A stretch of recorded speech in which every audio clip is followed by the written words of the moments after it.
सीतामढ़ी के भैरवकोठी चौक के इसी चौक से कल शाम को गायब हुई सलोनी कुमारी नामक 2.5 साल की बच्ची यूं तो लापता हो गई थी, लेकिन आज बच्ची के पिता हैं, रवि शाह नाम है इनका। और रवि शाह को आज शाम 4 बजे अचानक कुछ लोग फोन करते हैं और वो बतलाते हैं कि आपको अगर आपकी बच्ची चाहिए तो मुझे 30 लाख रुपए फिरौती चाहिए। 30 लाख रुपए मुझे उसके लिए फिरौती चाहिए। और फिर यहां से शुरू होता है ड्रामा। और फिर पैसों की कमी बेसी कितना करना है, 30 लाख, 20 लाख, 25 लाख, 10 लाख, 5 लाख तक लोग आते हैं। फिर लास्ट में किडनैपर कहते हैं कि मैं कम से कम 20 लाख रुपया लूंगा। और उसके साथ पूरे जिला सीतामढ़ी की team, police SP team, local team या फिर कह लें कि लोकल समाज सेवी, लोकल लोग और अगल बगल आसपास मोहल्ले, गांव, समाज, हिंदू, मुस्लिम, तमाम तरह के लोग एक साथ इकट्ठे हो जाते हैं और बच्ची को ढूंढने का प्रयास करना शुरू कर देते हैं। यूं तो कल से ही आपने सोशल मीडिया पे देखा होगा, कई जगहों पे देखा होगा आपने सोशल मीडिया पे कि सलोनी कुमारी नामक कल इसी भैरवकोठी चौक से, ये रास्ता सीतामढ़ी से भैरवकोठी चौक से भेसा और डुमरा के लिए जाती है। ये रास्ता पुपड़ी के लिए, यहाँ 4 लेन आ गया और ये महसौल हुसैना और ये अंदर भैरवकोठी गांव है, यहाँ जाते हैं। ये सामने ये घर है, यहाँ पे ये रमेश शाह है, इनके पुत्र पिता है और रमेश शाह जी की पौत्री है सलोनी कुमारी 2.5 साल की, जिसका किडनैपिंग हुआ था। और आज पुलिस ने दल बल के साथ सीतामढ़ी एसपी की अगुवाई में सीतामढ़ी के टाउन थाना के थानेदार विकास राय, पुपड़ी डीएसपी या फिर कह ले कि पुपड़ी एएसपी और पुपड़ी थाना और आसपास की कई थाने की पुलिस मिल करके और बच्ची को बरामद कर लिया है। बच्ची आज पुपड़ी थाना क्षेत्र के गाढ़ा जोगिया और मौला नगर के इर्द गिर्द के इलाकों से, जी हाँ, बच्ची सलोनी कुमारी अपहरणकर्ताओं के चंगुल से पुपड़ी थाना क्षेत्र के गाढ़ा जोगिया और मौला नगर के इलाके के बीच से चिमनी का एक जगह पड़ता है जहां चिमनी है, चौड़ है, वहां से बच्ची बरामद हुई है। बच्ची को किडनैपर कल से लेकर आज तक लगातार एम्बुलेंस में डालकर, जी हाँ, एक किडनैपर, ये जो अपराधी है इन्होंने लॉकडाउन में एक नया तरीका निकाला है, बच्ची को एम्बुलेंस में डाल करके कल से बच्ची को 2.5 साल की बच्ची को घुमा रहे थे। और आज 4 बजे इनका फोन आता है। हालांकि 3 लोग पकड़े गए हैं। इसमें जो मेन लोग हैं, जो लोग मुख्य कड़ी है, मैं उनका नाम नहीं बताऊंगा, पुलिस अभी नाम बताने से गुरेज कर रही है और मैं भी बताना नहीं चाहूंगा। तो उनकी तलाश पुलिस को लगी हुई है। लेकिन जो अपहरणकर्ता थे, उनके जो शागिर्द थे, वो लोग गिरफ्तार हुए। उनके पिता है, सलोनी के पिता है रवि। यहाँ पर कैसे बच्ची गायब हुई और कैसे किडनैपरों ने आपसे फिरौती मांगी थी? सर, हुआ ऐसा कि हम कन्हमा थे और गांव के लोगों से फोन आया कि आपकी बच्ची गायब हो चुकी है। वहां से हम घर पहुंचे, हमारे सारे समाज के लोग चारों तरफ, उससे पहले पूरे गांव के अगल बगल इर्द गिर्द महसौल, भासड़, बड़ियारपुर, डुमरा, भीसा, सब जगह उनको ढूंढ रहे थे। हम लोग पहुंचे, हम लोग कहें कि कहीं गुम हो गई होगी, टहल गई होगी। पता करते हुए हम लोग जो है बहुत कोशिश किए, लेकिन मिल नहीं पा रही। मैं भी आया था कल, आपने कहा चला दीजिए न्यूज़ पे। जी सर, आप लोग भी आए थे, मैं आपका भी धन्यवाद कर रहा हूं कि आप लोगों ने भी बहुत कोऑपरेट किया है।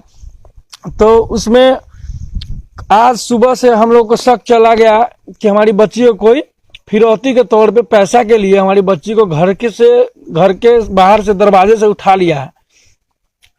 संयोग बस 4 बजे करीब मेरे फोन पे फोन आता है, जिसका फोन नंबर है, फोन नंबर अभी नहीं बता पाएंगे, मतलब फोन आया कि आप रवि साहब बोल रहे हैं, आपकी बच्ची मेरे पास सुरक्षित है, आपको 30 लाख रुपया देना पड़ेगा, अन्यथा आपके बच्ची का लाश आपके घर पे कल पहुंच जाएगा। हमने बोला कि ठीक है सर, जो हम बातचीत करते हैं आपसे, पैसा का जो भी है बातचीत हुआ करेंगे। तो वहां से कहीं से हमको पता चला कि बच्ची को जो है पुपड़ी के बगल में गाढ़ा जोगिया गांव में रखा गया है, जिसमें हमने पुलिस को इन्फॉर्म किया। पुलिस के साथ हमारे समाज के जो गिने चुने लोग हैं, वो सारे लोग हमारे सहयोग के साथ खड़े थे हमारे साथ। और हम लोग वहां पहुंचे। पहुंचने के बाद पुपड़ी डीएसपी भी वहां आए, गांव को चारों तरफ से घेरा गया। वहां पे पता चला कि एक एम्बुलेंस पकड़ा गया उसी टाइम, जिसमें 3 बंदे एट ए टाइम एम्बुलेंस के साथ पकड़े गए। पकड़ने के बाद वो लोग सकार नहीं रहते, बट पुलिस के दबिश के कारण जो है वो लोग सकारे गए हम लोग।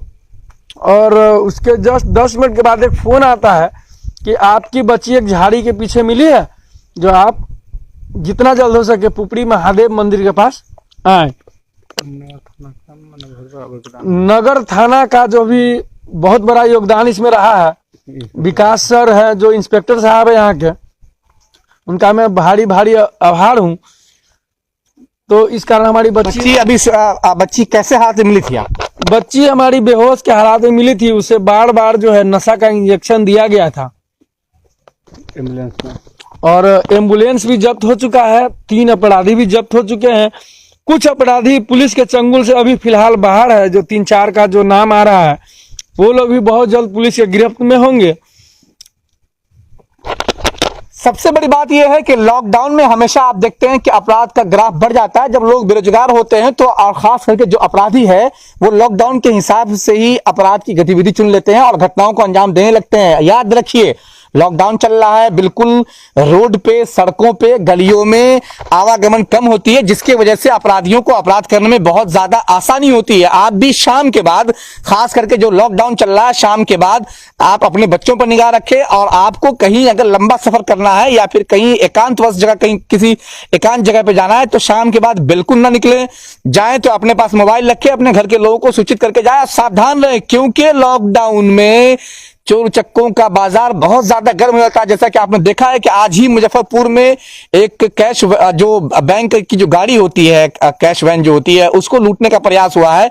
हालांकि अपराधी को भी गोली लगी है, पुलिस को भी गोली लगी है, लेकिन वो लूट नहीं सके। और यहां सीतामढ़ी, जी हां, शहर के बिल्कुल सटा हुआ ये इलाका है, भैरवकोठी चौक है, जहां से आप भिसा के लिए टर्न लेते हैं। और इसी चौक के इसी सामने वाले मकान से रमेश शाह की पोती और रवि शाह की बिटिया है, उसे कल उठा लिया गया था। और कल से लोग तलाश कर रहे थे। दवा से बिहार न्यूज ने चलाया था कि भाई अगर किसी को वो बच्ची मिलती है तो 20,000 रुपए इनाम दिए जाएंगे। हालांकि रमेश शाह हमारे बड़े भाई जैसे खुद है, हम लोग भी इन परिवार से जुड़े हुए हैं।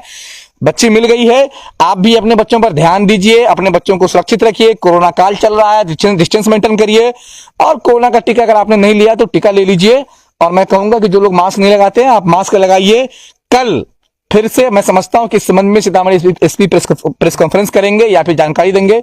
जानकारी के साथ या फिर जो लोग गिरफ्तार हुए हैं उनकी तस्वीर के साथ, उनके डिटेल्स के साथ मैं फिर कल हाजिर होऊंगा। लेकिन मैं ये जरूरी समझ रहा था, क्योंकि बच्ची बरामद हो गई। अभी रात कितने बज रहे टाइम समथिंग सर हो रहा है 1:25। 1:25। जी हाँ, दुनिया जब सोती है, मैं तना जागता हूं और मैं इस तरह के न्यूज के पीछे भागता हूं। और मैंने आपके लिए, मुझे ऐसा लगा कि लॉकडाउन है, और ऐसा ना हो कि अगर मैं आपको सचेत न करूं, मैं आपको होशियार न करूं, मैं आपको तैयार न करूं, तो हो सकता है कि इस तरह के अपराधी, इस तरह के चोर उचक्के कहीं भी पूरे बिहार में या कहीं भी, किसी भी शहर में, किसी भी सब डिवीजन में, किसी पंचायत में, किसी के बच्चों के साथ भी ऐसा कर जाए। क्यों? सीतामढ़ी के एसपी साहब को बहुत बहुत मुबारकबाद कि आपने गहन छानबीन की और आप लगे रहे। इन्होंने बताया कि एसपी साहब लगे, जी एसपी साहब बहुत जोरों शोर से लगे हुए थे। प्रशासन का बहुत ही बड़ा सहयोग हम लोग को मिला। सबसे बड़ा योगदान इसमें माने बड़ा बाबू इंस्पेक्टर साहब जो विकास जी हैं, उनका बहुत बड़ा योगदान है। हालांकि हम लोग पुलिस को हमेशा रिमांड पे लेते हैं, पुलिस की हमेशा जो कार्यकुशलता होती है, जो कमी होती है, उसे उजागर करते हैं। लेकिन आज इन लोगों ने कहा कि सीतामढ़ी के थानेदार विकास राय, उनका बहुत योगदान है। उन्होंने बहुत मेहनत किया। उन्होंने सीतामढ़ी से लेकर पुपरी तक पूरे एकदम बिल्कुल घोड़दौड़ कर दिया उन्होंने। और उन्होंने चारों तरफ से टेक्निकल सर्विलांस वालों को लेकर के या फिर पुलिस बल को लेकर के, डीएसपी को लेकर के, लोकल लोगों से इनपुट लेकर के पुलिस ने वहां के गाढ़ा जोगिया के लोकल लोगों को मिला करके या फिर जो जहां के अपराधी है वहां के लोकल लोगों को मिला करके विकास राय थानेदार सीतामढ़ी ने बहुत बढ़िया काम किया है। तो आपको भी बहुत बहुत मुबारकबाद। मैं समझता हूं कि आप इनाम के हकदार हैं। और पुलिस के इस काम पर पुलिस को बहुत बहुत शाबाशी। आप देख रहे हैं the voice of Bihar news. अगर आपको हमारी खबरें पसंद आती हैं तो सब्सक्राइब करें हमारा यूट्यूब चैनल और लाइक करें हमारा FB पेज। होशियार रहिए, सावधान रहिए। और अगर आपने कोरोना के टीके नहीं लिए तो टीके जरूर ले लीजिए।